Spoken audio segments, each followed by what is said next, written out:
మా అందరి నాయకుడు బీసీ జనార్దన్ రెడ్డి గారికి, వేదికను అలంకరించినటువంటి పెద్దలకు, వేదిక ముందున్నటువంటి తెలుగుదేశం పార్టీ కుటుంబ సభ్యులకు, అధికారులకు, పోలీస్ డిపార్ట్మెంట్ వారికి, పత్రికా విలేకరులందరికీ కూడా నా హృదయపూర్వక నమస్కారం. ముఖ్యంగా కూటమి ప్రభుత్వం ఏర్పడిన ఈ 2 ఏళ్లలో మన వ్యాపారస్తులకు జిఎస్టీ అనేటువంటిది తగ్గించి, వ్యాపారస్తులకు పెన్ను భారమైనటువంటి ఆ జిఎస్టీని తగ్గించడం అనేటువంటి చేసినటువంటిది ఈ మన కూటమి ప్రభుత్వం. అంతేకాదు గత ప్రభుత్వంలో చిన్న వ్యాపారస్తులను కూడా ఎన్నో చిత్రహింసలకు గురి చేసినటువంటిది గత ప్రభుత్వం. ముఖ్యంగా చిన్న వ్యాపారస్తులు బెల్లం అమ్ముకుంటే కూడా వాళ్ళ మీద కేసులు పెట్టి, నానా చిత్రహింసలు పెట్టి వాళ్ళను ఆత్మహత్య చేసుకోవడానికి కూడా గురి చేసేటువంటి గత ప్రభుత్వాన్ని మనమందరం కూడా ఒక తూరి గుర్తించుకోవాలి. ముఖ్యంగా మా ఆర్యవైశ్యుల విషయానికి వస్తే మన వారి ఆత్మహత్య దినోత్సవాన్ని అధికారికంగా ప్రకటించడమే కాకుండా ఆ అమ్మవారికి పట్టు వస్త్రాలు సమర్పించిన ఘనత మన ఈ కూటమి ప్రభుత్వం అవుతుంది. అది కూడా చంద్రబాబు నాయుడు గారిది. ముఖ్యంగా మన రాష్ట్రాన్ని సాధించినటువంటి పొట్టి శ్రీరాములు గారి జయంతి వర్ధంతి కార్యక్రమాలను కూడా వారు అధికారికంగా ప్రకటించడం జరిగింది.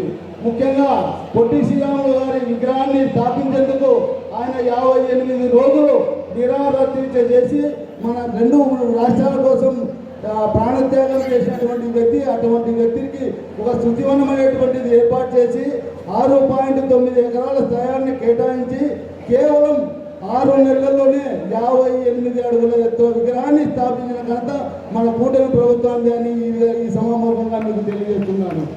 ముఖ్యంగా ప్రతిపక్ష నాయకులు ఈరోజు మాట్లాడుతున్నారు, మేము 3 ఏళ్లలో అధికారంలోకి వస్తాము అని. అధికారంలోకి వచ్చేది మీ చేతులలో లేదు, అది ప్రజల చేతులలో ఉంది. ఇప్పుడు అధికారంలోకి వచ్చిన తర్వాత బీసీ జనార్దన్ రెడ్డి గారు కానీ, మన నారా చంద్రబాబు నాయుడు గారు కానీ ఏం చెప్తున్నారు?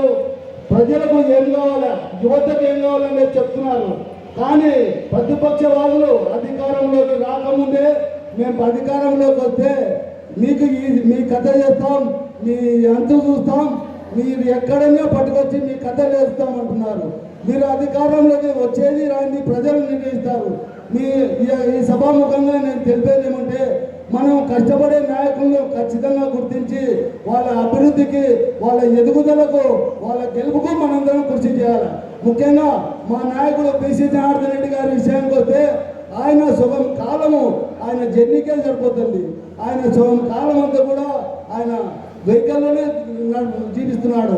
ఎందుకంటే ఆయన ఈరోజు ఇక్కడ అంటాడు, రేపు గుంటూరులో అంటాడు, మళ్ళీ నెల్లూరులో అంటాడు, ఎక్కడంటే అక్కడ. ఎందుకంటే అటువంటి సేవా గుర్తుపం కలిగినటువంటి వ్యక్తి మన బీసీ జనార్దన్ రెడ్డి గారు. కాబట్టి మనకు అన్నగారు అందుబాటులో లేదనేది మీరందరూ ఊహించవద్దు. చిన్న ఫోన్ చేసినా ఖచ్చితంగా స్పందించే వ్యక్తి మన బీసీ జనార్దన్ రెడ్డి గారు.